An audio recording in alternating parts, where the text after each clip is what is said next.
Welcome to the Atomic Impact Podcast. I'm your host, Jason Osborn. And on this podcast, we interview successful business owners for them to share atomic, impactful lessons that they've learned throughout the course of their business, share them with us so that we can all learn together. As always, this show is sponsored by the LinkedIn Reverse Podcast Method, the new way established businesses are creating a reliable acquisition channel of conversations with their ideal prospects. We use this method to book 26 qualified leads and sales calls in 10 days without any ad spend, outreach, in the social posting, or any of the old, ineffective traditional marketing methods that everybody hates. To find out more, direct message me on LinkedIn to have a chat. That's Jason A. Osborn. The link to that will be in the show notes below. But on today's show, our special guest is Dr. Ant. He's the UK's only business mindset practitioner, where he's showing business owners how to rewire their thinking for success, get their mojo back, and be who they want to be in business, life, and beyond. So, Dr. Ant, thanks so much for being on the show today. And I want to start off with a question that I always love to start off with, which is this. If you were able to somehow go back in time to when you started your very first business, or one of your businesses, because I know you've owned multiple, what would, if you go back in time, but knowing what you know now, what would you do differently in the first 12 months? That's a really great question. The thing that really hit me most was something I only learned actually probably about 4 years ago. And I wish I'd have known this sooner, because I would have brought it in at day one. And this follows all the research that I went into to understand why we do the things we do as human beings, so we can be who we want to be. As you mentioned at the very beginning there, to be who we want to be for ourselves and our loved ones in life, and reignite a mojo. And that thing goes back to one of the talks, I do public speaking at events, and one of the talks that goes down really, really well, and it's called 2/3 and the Jar of Marmite. And what it's all about is that during my research, when I got my doctorate about business mindset management, the thing that I had to really dig down and understand is that how do we operate as human beings? And the thing that I would change, which I now know, is about actually whether we are worried or not about people liking us, because so many of us in business are really worried about, am I good enough? Will they like me? Will they like my product? And all that kind of stuff. And here's some research that I found out working with the Swiss School of Business Research. And this hits home so much, and it's about 2/3 in a jar of marmite. And it goes like this, is that as human beings, when we meet a bunch of people, a third of the people will get us, they'll like us. A third of the people won't get us and won't like us, and the other third of the people will be sitting on the fence either way. They're not really bothered too much. What I now do is I only ever focus on the third of the people that get me. Because what's the point in trying to convince the people that don't get me or don't like me to like me? Because to do that, I've got to become unauthentic, which means I have to change myself. And when I change myself and don't become authentic, then I start to lose traction with the people that get me. So the worst case or best case scenario is, let's say I work really, really hard. I change who I am to try to get more people over the line to like me than the third. So some of the people that don't like me may like me, but some of the people which are so-so, I'll probably polarize them into half of them will like me and half of them then won't like me. So the best worst case outcome is that half the people now like me, okay, but I've changed who I am, so I'm now inauthentic. And the other half of the people now don't like me. It was only a third at the beginning. It's now gone up to a half. So do you know what? I might as well just not waste all that energy and only focus on delivering my product, service, and solution to the third that get me. It saves so much pain and effort. Yeah, I love it. And I think so many people do try to cater to everybody and change based on, I mean, there's good feedback. That's different than people's opinions, because those change all the time. And I totally get that. And being a business owner can be tough, because you're getting all this sorts of feedback. You maybe even doubting yourself at different levels in the business as well. And so, yeah, it's really, really good. Well, Yeah. as you've grown the business, and I know you've grown multiple businesses, but as you've grown business, one of the things I always love to talk about is, what did you do to help create really good relationships with prospects that help build your business pipeline? Do you know what? I was talking about exactly this morning with one of my clients, because I work now a lot with one-to-one with business Mm, owners. And the biggest problem that business owners are facing at the moment is the loneliest job on the planet. You know, when they get stressed and overwhelmed, they can't always talk to their team, because either they'll yeah. leave or they're going to set up in competition. You know, and they can't always talk to their other halves at home, because there's a risk that they come home and they start to share their woes, and their other half turns around and says, well, you can always go and get a proper job. And those words cut so deep for an entrepreneur. And the thing that came to sort of home this morning was when I was working with a client on that, was that sometimes you just got to hang on a minute.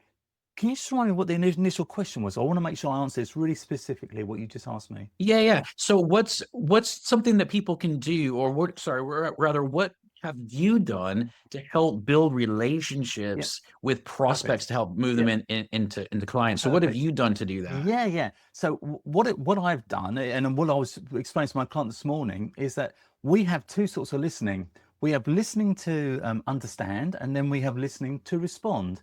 And Mm, actually, what we need to really focus on to build those better relationships with people is have that intent to listen to understand, not to just respond. Because too often yeah, we're trying to throw the ball back over the tennis court just to get it out of our head, you know. And when we're listening, we're actually thinking, well, how am I going to respond to this? What am I doing? We're not really acknowledging the person. mm, But all of us, of course, as a human being on the receiving end of that, we all want to be understood. And we mhm. can only understand somebody by really listening with intent. So that's the thing that I would, would highly recommend. And that's something I've adapted to, is that when I'm Yeah. working one-to-one with a client, I really focus and listen with intention, not just listening to respond.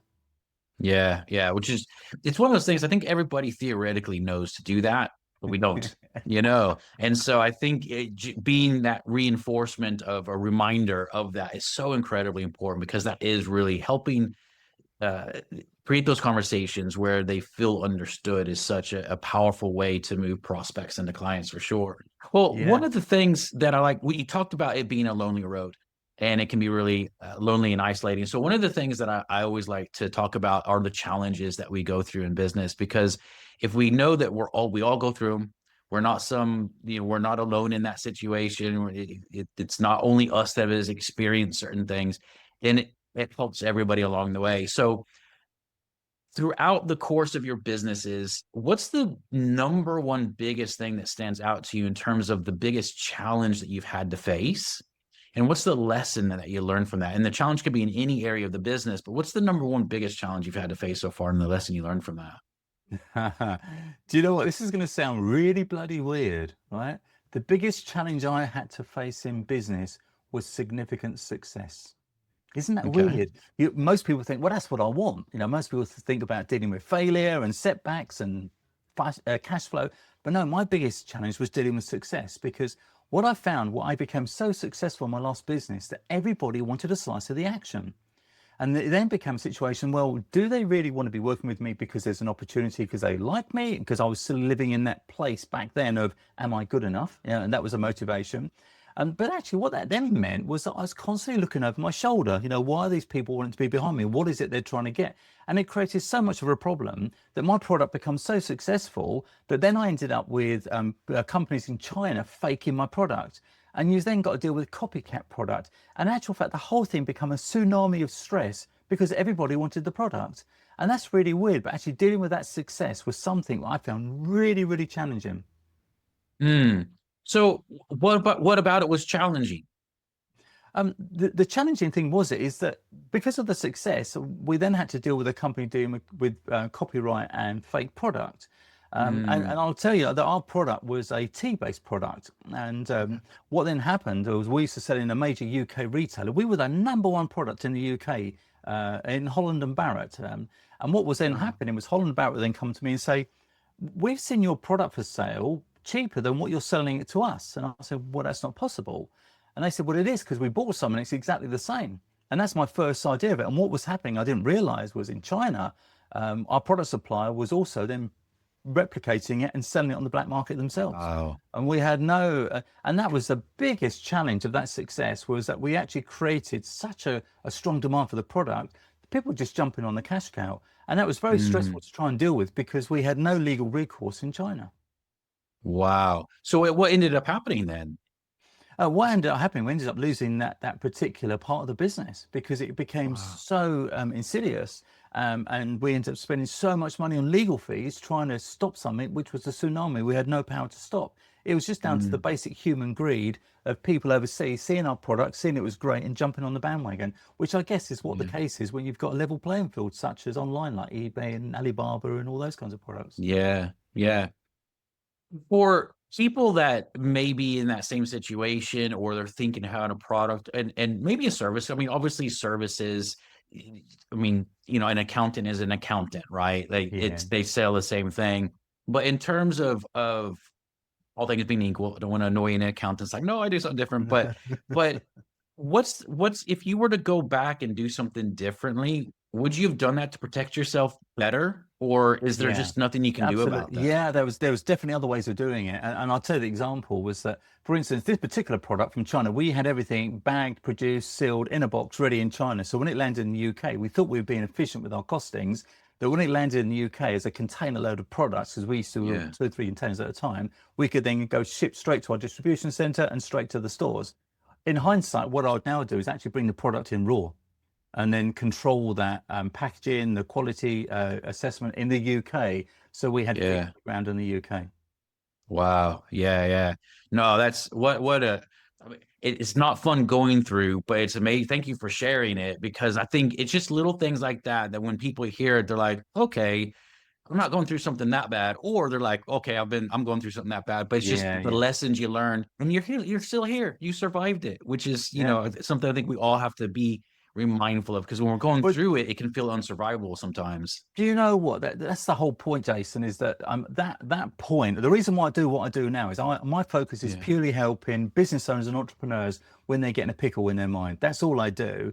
And what come Yeah. out of that business? I ended up losing that business, which had a massive effect on me mentally, put me in such a dark place. I've then since been on a mission to help other people. That's why I wrote this book. This book called Quick Mm, Wake Up the Pilot, and it's all yeah. about helping business owners, and it's written just for business owners to help them get back on the level to deal with the stresses and be who they want to be in life.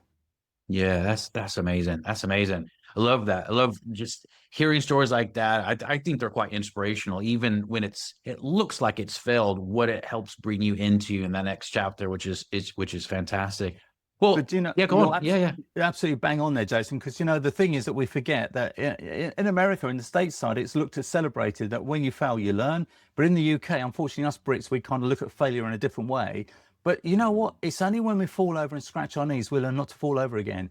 And we must Yeah. start celebrating failure as, and that might sound really perverse to our British listeners, but we have to understand and celebrate that it's only when we get into the poo zone, it's only when stuff goes wrong that actually we then learn, and we then learn how to deal with that and get out of the poo zone and get back to where we need to be. In fact, one of my talks I talk about is called the 3 Ps, which is the power of procrastination, the power of the poo zone, and the power of the pivot. And what it does, it uses that point of the brown stuff hitting the fan. Is like, what am I going to do? How do I move forward to get out of this? And celebrating that point of actually, right, we need to do something about it, because that's where the biggest growth comes from, to move us just out of our comfort zone, just to being uncomfortable, because all of us as human beings, we only move just outside of uncomfortable. Yeah. So it depends what everyone's level of comfort is, of course, of how successful they are. But that's what we Yeah. do as human beings. We only move just outside of being uncomfortable. Yeah, I totally agree with you. And it is right. As an American living here in the UK, there's definitely cultural differences and mindset differences around that. And I mean, obviously there are people that think the same way in America, but typically the culture is very different.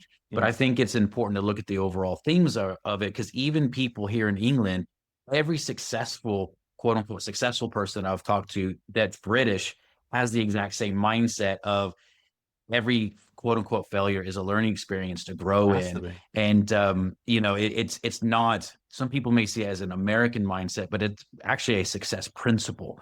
And I Yes. think that's very important for people to Yes. understand as well. I think 100%. sometimes we can box ourselves into, oh well, I want to be American. It's like, well, it's not really an American thing. It's just they've embraced that principle typically better than maybe other cultures. Likewise, a lot of Brits have embraced certain things better than other cultures as well. So I look at the themes as opposed to cultures, having lived in several countries myself. So I love that you said that. It's really, really good. Well, Amazing. it's the best hurdle racers in the world are the ones that know how much it hurts when they hit their knees on the hurdles, right? So they don't do it again. Yeah.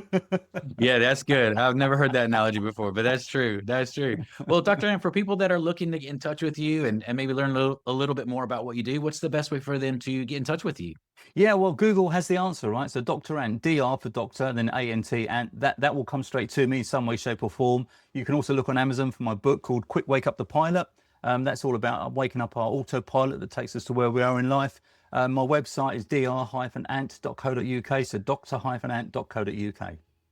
Amazing, amazing. Well, thank you so much for taking out the time to be on the show. I definitely recommend everyone going and checking out those different places, Dr. Ann's book there as well.